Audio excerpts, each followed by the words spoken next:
फ़ौज के मुख्तलिफ़ फलाही इदारे हैं, AWT है, फ़ौजी फाउंडेशन है, अस्करी सीमर्ट, अस्करी बैंक और मुतअद्दिद जो इदारे हैं, उनके हवाले से बड़ी बातें जो है वो की जाती हैं कि कितना टैक्स देते हैं। साल 2022-23 ये फाइनेंशियल ईयर जो पिछला है, इसमें डायरेक्टली पाकिस्तान आर्मी ने 100 अरब रुपया टैक्सेस और ड्यूटीज़ की मद में जमा कराए। DHS, इन पे बड़ा सवाल होता है, उन्होंने भी 23 अरब रुपए कौमी खजाने में टैक्सेस में जमा कराए। जो लोग बढ़ चढ़ के तनकीद करते हैं, अगर आप खुल के उनसे गप मारे अलहदा में, तो वो इन्हीं DHS में रहना पसंद भी करेंगे, इन्हीं CMHS में जाके इलाज कराना ही पसंद करेंगे, क्योंकि quality living, quality medical services उनके अपने बच्चों को इन्हीं के यूनिवर्सिटीज़ और कॉलेजेस में पढ़ाना ही पसंद करेंगे। जनरल साहब, अभी सोशल मीडिया की बात की और साथ ही आपने बात की मुल्क की तरक्की की और SIFC के किरदार की, तो उसी सोशल मीडिया पे एक बात कही जाती है कि जो फ़ौज के मुख्तलिफ़ फलाही इदारे हैं, AWT है, फ़ौजी फाउंडेशन है, अस्करी सीमर्ट, अस्करी बैंक और मुतअद्दिद जो इदारे हैं, उनके हवाले से बड़ी बातें जो है वो की जाती हैं कि कितना टैक्स देते हैं, इनकी आमदनी कितना है, इनका बजट कितना है, और साथ ही साथ जो डिफेंस का जो बजट है वो भी इन इदारों की तरफ इस्तेमाल किया जाता है। तो इसकी ज़रा वजाहत कर दें कि क्या ये जो फ़ौज के फलाह व बहबूद के इदारे हैं, ये मुल्की इकानमी में कितना हिस्सा डालते हैं, और जो इनके अखराजात हैं, इनकी आमदनी है, उस हवाले से बता दें। देखें, जो हमारे आपके इस कौम के जो शोधा हैं, जो हमारे अफसरान हैं, जो हमारे जवानान हैं, जो हमारे गाजी हैं, जो हमारे वॉर वुंडेड हैं, वो इस कौम का असासा है। उनकी जो फलाह व बहबूद है, उसके लिए पाक फ़ौज में एक मरबूत निज़ाम मौजूद है। और ये जो अदारे हैं जिसका आपने जिक्र किया, फ़ौजी फाउंडेशन वगैरह, they are part of that coordinated comprehensive system जो इनकी फलाह व बहबूद के लिए कायम किया गया है। इंपॉर्टेंट टू अंडरस्टैंड इज कि this is not unique to Pakistan.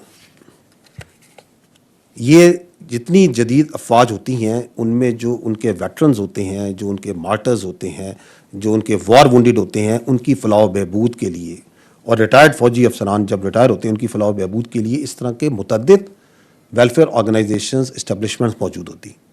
फ़र्क सिर्फ ये है बाकी ममालिक में और हमसे कि बाकी ममालिक में इन इदारों को सताइश से देखा जाता है, उनकी तारीफ़ की जाती है, उनकी वैल्यू को समझा जाता है, और यहाँ पे जिस अनफॉर्चुनेट टॉक्सिक एनवायरनमेंट में हमारा मीडिया और सोशल मीडिया जा चुका है, उसके अंदर इस पे प्रोपेगेंडा और झूठ खेला जाता है। That is the only difference. Now let's come again to the facts. मैंने आपसे पहले अर्ज की कि हमें फैक्ट्स में बात करनी चाहिए।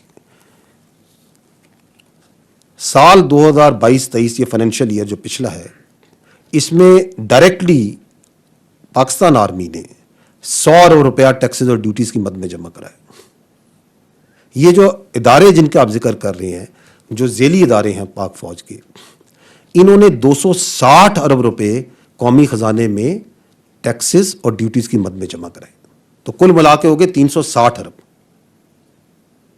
सिर्फ टैक्सेस ड्यूटीज़ में जमा कराए। ये जो 260 इन इदारों ने जमा कराया, इसमें फ़ौजी फाउंडेशन ने 223 अरब जमा कराया। DHS, इन पे बड़ा सवाल होता है, उन्होंने भी 23 अरब रुपए कौमी ख़जाने में टैक्सेस में जमा कराए। NLC ने करीबन 3.5 अरब, आर्मी वेलफेयर ट्रस्ट ने करीबन 3 अरब, और कुल मिला के 260 बाकी चीज़ को शामिल करके, और फौज का और इनका हिस्सा बन गया 360 अरब रुपए का। ये है फैक्ट। फैक्ट ये है कि ये जो फलाई इदारे हैं, जो वेलफेयर ऑफ द जो शोहदा और इनके लिए कायम है, वो आगे मैं आपको उनकी डिटेल भी समझा देता हूँ कैसे किया जाता है। इन पे सरकारी खजाने से कितना पैसा खर्च हुआ? 0, 1 रुपया भी नहीं। तो ये कई 100 अरब सरकार के खजाने में टैक्सेस ड्यूटीज में जमा करा रहे हैं, सरकार का इन पे कोई पैसा नहीं लग रहा। लेकिन इस पैसे को साइड पे कर दें आप, जो इन काइंड जो ये सर्विस प्रोवाइड कर रहे हैं, जो ये सहूलत और खिदमात दे रहे हैं पाकिस्तानी अवाम को, उसकी भी कीमत आप उसकी कीमत नहीं आप लगा सकते। चाहे वो सिक्योरिटी की शक्ल में हो, चाहे वो यूनिवर्सिटीज़, कॉलेजेस और स्कूल्स हैं पूरे पाकिस्तान में जहाँ पे मेयारी निज़ाम तालीम दिया जा रहा है, चाहे वो CMHs हैं, फ़ौजी फाउंडेशन के हॉस्पिटल्स हैं, چاہے وہ دور افتادہ مقامات میں، شمالی علاقہ جات میں، بلوچستان میں، انٹیریئر سندھ میں، KPK کے اندر میڈیکل کیمپ لگائے جاتے ہیں. لوگوں کو ڈور سٹیپس پہ، غریب لوگوں کو آپ صحت کی فیسلٹیز پرووائڈ کرتے ہیں. انسانوں کے لیے کیا، یہ فوج تو ویٹرنری کیمپس بھی لگاتی ہے. کیا آپ ان کی قیمت لگا سکتے ہیں؟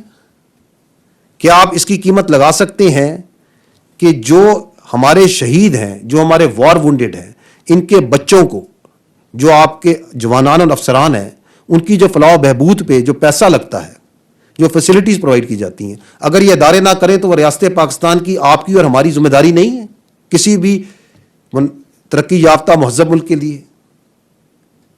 وہ جو NLC جو انٹر کنیکٹیوٹی پرووائڈ کر رہی ہے، آپ نے حال ہی میں سنا ہوگا کہ افغانستان کے تھرو بھی افغانستان کو بائی پاس کر کے کتنی سینٹرل ایشیا ریپبلک کے لیے راستے کھولیں، جو بلینز آف ڈالرز کی ٹریڈ اس کی وجہ سے پاسبل ہو رہی ہے.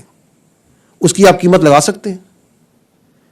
جو FW اور دیگر جو ادارے دور افتادہ مقامات پہ، جہاں پہ سیکیورٹی تھریٹ ہے، جہاں بزنس رسک نہیں بہت زیادہ ہے، وہاں پہ جا کے روڈیں بناتے ہیں، ٹنلز بناتے ہیں، برجز بناتے ہیں، اس کی آپ قیمت لگا سکتے ہیں؟ جو زراعت میں، جو IT کے اندر، جو منرل ڈیولپمنٹ میں پاک فوج اور اس کے ادارے کام کر رہے ہیں، اس کی آپ قیمت لگا سکتے ہیں؟ نہیں لگا سکتے آپ اس کی قیمت. تو یہ پروپیگنڈا جو سا ہے، اس کو سمجھنے کی ضرورت ہے. اور پھر یہ جو ادارے ہیں، let see who works in دم. اس میں کثیر تعداد، لاکھوں کی تعداد میں سولین بھائی ہمارے کام کر رہے ہیں. فوجی فاؤنڈیشن کو دیکھ لیں. There is not a single uniformed army personnel in Fauji foundation. کثیر تعداد جو ہے وہ سولینز کی ہے، اور باقی ماندہ کچھ ریٹائرڈ JCOs ہیں، سردار صاحبان، سولجرز اور افسران ہیں. حاضر سروس فوجی تو ان اداروں میں آٹے میں نمک کے برابر ہیں. یہ ہیں فیکٹس. اور آئرنیکلی اگر آپ دیکھیں تو جو لوگ بڑھ چڑھ کے تنقید کرتے ہیں، اگر آپ کھل کے ان سے گپ مارے علیحدہ میں، تو وہ انہی DHS میں رہنا پسند بھی کریں گے، انہی CMHS میں جا کے علاج کرانا ہی پسند کریں گے. کیونکہ quality living, quality medical services ان کے اپنے بچوں کو انہی کے یونیورسٹیز اور کالجز میں پڑھانا ہی پسند کریں گے. تو ہمیں اپنے اندر سے یہ منافقت ختم کرنی ہوگی. ہمیں سچ کو سچ اور جھوٹ کو جھوٹ کہنے کی عادت اپنانی پڑے گی.